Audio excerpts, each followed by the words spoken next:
The National Weather Service in Chicago has issued a severe thunderstorm warning for central DeKalb County in north-central Illinois, west-central Kane County in northeastern Illinois, until 5:15 p.m. At 4:23 p.m., a severe thunderstorm was located over Malta, 7 miles southwest of Sycamore, moving east at 25 miles per hour. Hazard, 60 miles per hour with gusts and quarter-size hail. Source, radar indicated.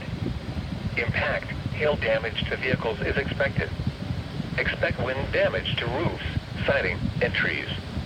Locations impacted include Sycamore, Genoa, DeKalb, Cortland, Maple Park, Malta, and Virgil.